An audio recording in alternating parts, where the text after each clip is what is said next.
Welcome to my blog. तो guys ये जितिया का ब्लॉग होने वाला है। ब्लॉग थोड़ा लेट जा रहा है क्योंकि मेरी बेटी का तबीयत ख़राब चल रहा है। उसको जुकाम पहले से ही लगा था, ठंडा लग गया था तो और थोड़ा सा जुकाम बढ़ गया है, तो इसलिए मुझे छोड़ नहीं रही है, 1 मिनट के लिए भी छोड़ नहीं रही है। तो मैं सोची कि कुछ ज़्यादा ही लेट होगा तो जैसे भी आज एडिट करके पोस्ट करना ज़रूरी है। और तो यहाँ पे जो मैं जितिया पूजा कर रही हूँ, मैं खुद से नहीं इस साल करूँगी क्योंकि हमारे ससुराल में कोई गुजर गए थे, मतलब मेरे दादा ससुर गुजर गए थे, तो अभी 1.25 महीना हुआ नहीं है, तो हम लोग को खुद से पूजा अभी नहीं करना है। तो मेरी सासू माँ फ़ोन करके बोल दी थी कि व्रत रह लेना, लेकिन जो पूजा होगा वो किसी को देकर करवा लेना। तो वही, मैं बिल्डिंग में मेरी भाभी रहती है तो उन्हीं को देकर मैं करवा रही हूँ। तो वही सारा पूजा मेरा कर देगी, बस सामान जाके मैं दे दी थी और बगल में बैठ गई थी। और क्या होता है ना, व्रत अगर कर रहे हो तो कथा भी सुनना ज़रूरी होता है, तो मैं साइड में बैठ गई थी कथा सुनने के लिए।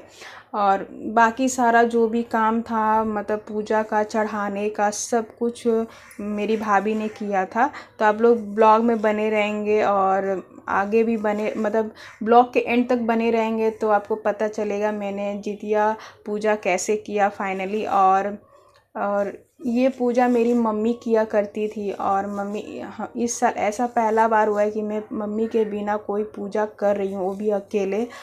क्योंकि मैं बचपन से ही, बहुत छोटे उम्र से ही पूजा कर रही हूँ, क्योंकि मैंने अपने पापा मम्मी को बहुत पूजा करते हुए शुरू से देखा है, तो मुझे भी शौक़ लगता था पूजा करने के लिए। तो मैं अपनी मम्मी के साथ हमेशा साथ साथ पूजा करती थी। तो मम्मी का याद तो बहुत आ रहा था, लेकिन क्या करें, ये पूजा करना पड़ेगा। और यहाँ पे पूजा हम लोग का हो चुका है, तो यहाँ पे सिंदूर लगाना ज़रूरी होता है। तो यहाँ भाभी ने मेरा लगाया और मैं फिर उसके बाद मैं भाभी का लगाऊंगी।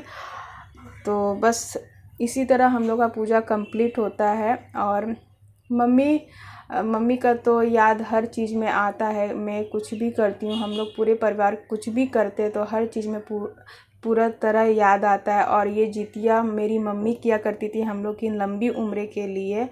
और ये जितिया पूजा कभी रुकता नहीं है, हमेशा चलते रहता है। मेरी मम्मी थी तो मेरी दादी का जितिया पूजा मम्मी करती थी। और भगवान की जय, जितिया माई की जय। तो प्रिय दर्शकों, ये था चिल्होर और सियारिन की कथा। इस कथा को सुनकर और चिल्होर रानी को प्रणाम करना चाहिए, सूरज देव को प्रणाम करना चाहिए और भगवान से हाथ जोड़कर उनकी घर पे ध्यान लगा के अपने पुत्र के लंबे आयु के लिए कामना करना चाहिए। प्यारे मित्रों, ये कथा आपको कैसी लगी हमें कमेंट करके जरूर बताइए और अच्छा लगा हो तो शेयर कीजिए।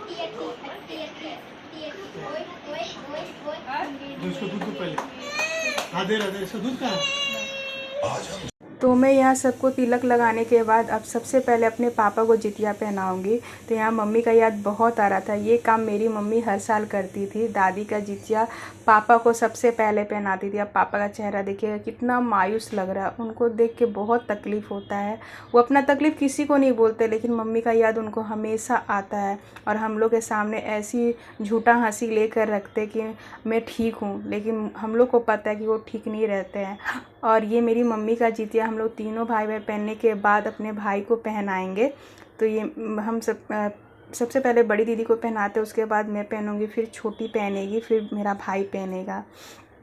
लग रहा है ना कि मैं, मतलब मम्मी का जिम्मेदारी एक निभा रही हूँ। और ऐसे भी एक बेटी जब होती है ना घर में, तो सब बोलता है कि माँ का परछाई बनना चाहिए। बस मैं तो अपनी मम्मी का जगह नहीं ले पाऊँगी, लेकिन हाँ, मैं अपनी मम्मी का परछाई ज़रूर बनना चाहूँगी।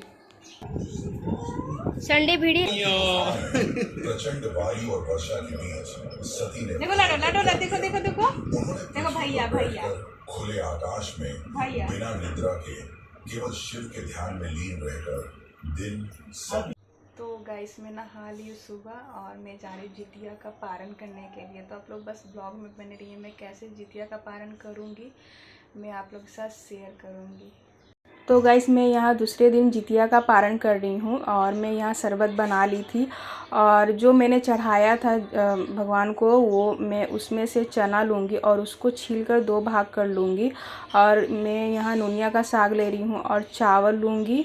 और खीरा का जो बीज होता है वो लेना बहुत ज़रूरी होता है।